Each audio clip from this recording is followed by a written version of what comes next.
औज़ुबिल्लाहिमिनश्शैतानिर्रजीम बिस्मिल्लाहिर्रहमानिर्रहीम। शुरू अल्लाह पाक के प्यारे नाम से जो इंतहाई हमारी शाहरत से ज्यादा हमारे करीब है। आज की जो मेरी वीडियो है इसमें हम तीन चीजों के ऊपर बात करेंगे। एक, दुबई में एक टावर में आग लगी है, दूसरा एक और टिकटॉकर का कत्ल है, और तीसरा एक ख्वाजा सरा का कत्ल है।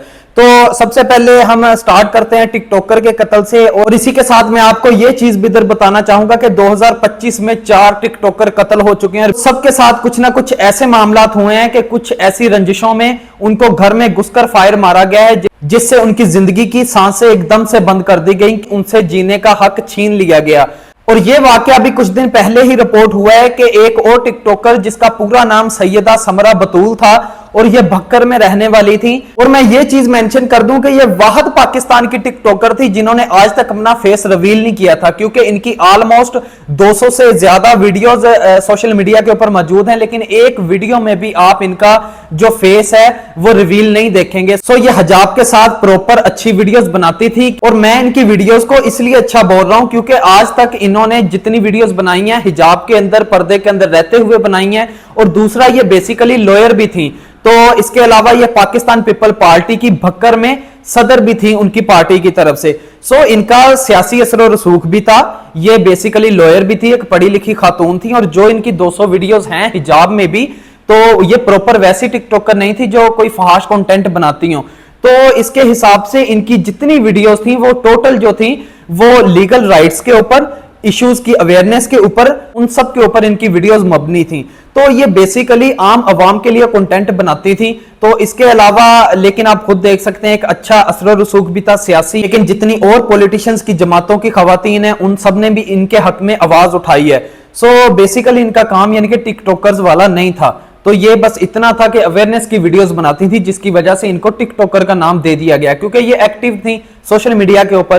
तो इनके बारे में जो इतलात हैं वो यही है कि रात के 10 बजे घर में 2 मुसल्लह अफराद घुसते हैं, तो इसी के साथ इनको भी कत्ल करते हैं, और इसके अलावा 2 लोग और होते हैं इनके साथ इनके घर में, उनको भी कत्ल किया जाता है। अभी तक इन्वेस्टिगेशन में वो चीज सामने नहीं आ सकी कि वो जो 2 लोग थे इनके वो रिलेटिव थे, इनके कोई फ्रेंड्स थे, या वो किसी मामलात में इनके साथ मीटिंग चल रही थी उन 2 अफराद की। तो जो भी था अभी बाकी डिटेल तहकीकात के बाद सामने आएंगी। जो मुल्जम है उनका नाम एक का बताया जाता है सनाउल्लाह और दूसरे का इनामुल्लाह वगैरह बताया जाता है। तो कोई पसंद और दोस्ती की बात भी इसमें नजर आ रही है, क्योंकि अक्सर ऐसा होता है कि जब एक खातून इस मुआशरे से थोड़ी तरक्की पजीर होती है या वो अपनी पर्सनैलिटी को लेके एक अच्छा इमेज मुआशरे में रखती है, तो कुछ गलाजत से भरे जहन और गंदगी से भरे लोग उनकी तरफ मैली निगाह से देखते हैं, तो वो इन्हें फिर दोस्ती के प्रपोजल्स भेजते हैं। तो अगर वो ना करती हैं, जो कि उनका पूरा राइट है, उन्होंने इतनी मेहनत, इतना अच्छा इमेज अपना इसलिए नहीं बनाया कि कोई भी आके उनको प्रपोज करे तो वो उठ के उनके साथ चल पड़े। तो लिहाजा ये ऐसा ही मामला नजर आ रहा है, और ये भी बात सामने आ रही है कि वो जो लोग जिन्होंने इन्हें कत्ल किया है वो इनके फ्रेंड सर्कल में से ही थे।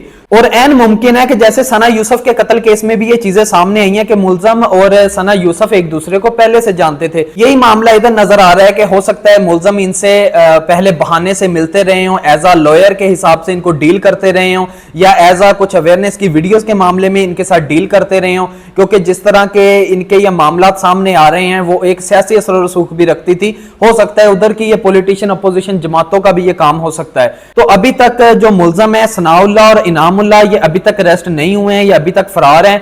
पुलिस इनकी जो तलाश है वो जारी रखे हुए है। तो इसी के साथ ये सिंध में वाकयात होते रहते हैं, आपको पता है ये कोई पहली बार ऐसे वाकयात नहीं है। तो तहकीकात होंगी, मजीद ये चीजें सामने आएंगी कि इसके पीछे असल हाथ किसका था। तो इसी के बाद एक और वाकया है जो पाकिस्तान में भी रिसेंटली रिपोर्ट हुआ है, वो एबटाबाद में एक जेबी मलिक ख्वाजा सरा है।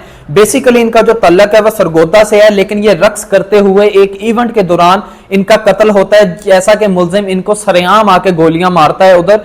तो इसी के साथ इनकी डेथ तो उधर हो जाती है हॉस्पिटल पहुंचने से पहले ही। तो ये वाहिद घर की कफील थी और वालिद की इनकी अभी रिसेंटली डेथ हुई है। तो आप ये देख लें कि ख्वाजा सरा को हम बहुत सारा बदनाम करते हैं, हमारे मुआशरे की जो गंदी सोच है, हमारी गलाजत से भरी जो जुबानें हैं वो इनके बारे में बहुत अनाप शनाप बकती रहती हैं। लेकिन अगर कोई ख्वाजा सरा दोस्ती से इनकार करता है, और अभी तक यही वजह सामने आई है, जितने इस ख्वाजा सरा जेबी मलिक के साथी थे उन्होंने सब ने यही क्लेम किया है कि मुल्जम काफी देर से जेबी मलिक का पीछा कर रहा था और इसको दोस्ती के प्रपोजल्स भेज रहा था। इनके रिजेक्ट करने पे उसने रंजिश में आके इसको फायर मारे हैं। इसके अलावा एक मुतजाद इससे बयान सामने आया है, एक वो औरत जिसको इसी इवेंट के दौरान जब जेबी मलिक को गोलियां मारी गई तो उसको भी फायर लगे हैं और वो जख्मी हुई है। तो उसने ये बताया कि मुलजम ने आके पहले इससे मोबाइल मांगा है जेबी मलिक से कि मोबाइल दो, मैं अपनी वीडियोस डिलीट करनी है तुम्हारे मोबाइल से। तो इसने मोबाइल नहीं दिया। तो इसमें सच्चाई भी हो सकती है, ये झूठ भी हो सकता है, लेकिन एन मुमकिन है ये भी सच हो। अभी जो मुलजम है वो अरेस्ट है और इसके बाद उसने एक्सेप्ट भी कर लिया है कि उसने ही यह कारनामा सरंजाम दिया है। तो इसी के साथ केपीके के अंदर जो कम्युनिटी है ख्वाजा सरा की, उन्होंने बताया कि बेशतर की हमारे जो कत्ल होते हैं ख्वाजा सरा, उनकी एफआईआर ही दर्ज नहीं होती। और बेशतर में ऐसा होता है कि मुलजम जो होते हैं वो असर रसूख रखने वाले होते हैं, वो कुछ देर के बाद बेल के ऊपर निकल जाते हैं या कुछ देर के बाद जब केस की पैरवाई कंप्लीट तौर पे नहीं हो पाती तो वो पुलिस वालों के साथ जो भी मुकमका होता है उसके बाद फरार हो जाते हैं। तो इसी के बाद एक जो रिपोर्ट अभी सामने आई है वो बहुत दिल दहला देने वाली है। इससे पहले भी मैं ये बात कर रहा था जो मैं स्किप कर गया कि ख्वाजा सरा के बारे में हम लोग ही गलत बोलते हैं। और अगर कोई ख्वाजा सरा, जैसा कि सामने आया कि इसकी वालद की अभी रिसेंटली डेथ हुई है, घर का वाहद कफील था, बहुत सारे लोगों की मजबूरियां होती हैं। तो लेकिन अगर किसी के इनकार पे अगर कोई अच्छे तरीके से गाना गाना या इवेंट्स पे जाके नाचना, ये भी ख्वाजा सरा की कोई अच्छी इज्जत नहीं है। लेकिन अगर कोई बंदा एटलीस्ट ये काम कर रहा है, क्योंकि प्रॉपर जो लड़कियां हैं वो भी ये काम कर रही हैं, लड़के हैं वो भी ये काम कर रहे हैं, यानी कि एक बिजनेस चल रहा है कि शादी ब्याह के मौका के ऊपर लोग इवेंट्स मुनक्किद करते हैं और बहुत सारे लोग सिंगर भी होते हैं, बहुत सारी फील्ड के एक्ट्रेसेस हैं वो भी इसमें शिरकत करते हैं, पर्सनैलिटीज शिरकत करती हैं। तो ये एक पैसा कमाने का बिजनेस का तरीका है। तो बात अभी इधर यह है कि जेबी मलिक जैसा भी हो, वो ख्वाजा सरा हो, लेकिन अगर वो गंदे काम करने नहीं चाहता या उसका जहन ऐसा नहीं है, वो सिर्फ अपना रक्स करके घर का खर्चा चला रहा है, अपने घर वालों का पेट पाल रहा है, तो इसमें भी कोई बुराई नहीं है। वो उसका और उसके रब का मामला है, तो लिहाजा हमें उसको बुरा करने का भी हक नहीं है। तो जो अभी मैं ये रिपोर्ट देख रहा था जेबी मलिक के केस में, मैंने जब इसके बारे में रिसर्च की तो रिपोर्ट ये सामने आई है कि 2015 से लेकर 2025 तक, यानी कि गुज़िश्ता 10 साल में 154 ख्वाजा सरा को कत्ल किया जाता है। और हजारा का इलाका है, ये जो शहर है, ये डिवीजन है, तो इसमें 45 लोगों को कत्ल किया जाता है जिनका ख्वाजा सरा के शोबे के साथ मुंसलिक एक राब्ता है। तो वैसे तो पाकिस्तान में ये जो कत्ले आम है वो हर जगह हो रहा है, लेकिन इधर ये तशवीश का इजहार इसलिए है कि ये केपीके के अंदर सिर्फ कम्युनिटी बता रही है कि उधर की ये रिपोर्ट है, पंजाब का आप छोड़ दें। तो लेकिन चलो आम बंदा है, वो तो बदमाशी करता होगा इसलिए कत्ल हो गया, उसका तो किसी के साथ जमीन का झगड़ा होगा इसलिए कत्ल हो गया।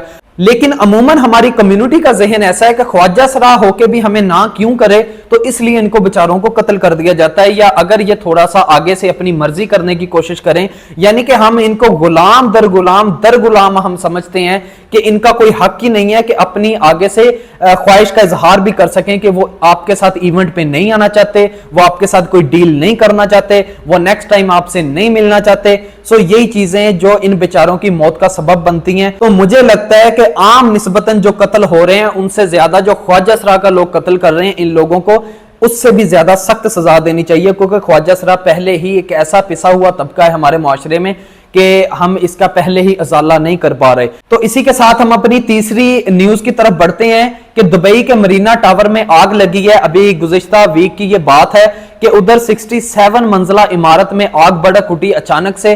तो इसी के साथ जब उस पे आग पे काबू पाया गया तो इमारत में जो मुकीम लोग थे वो 4000 बताए जाते हैं, लेकिन उन सबको बाहिफाजत निकाल लिया गया वहां से।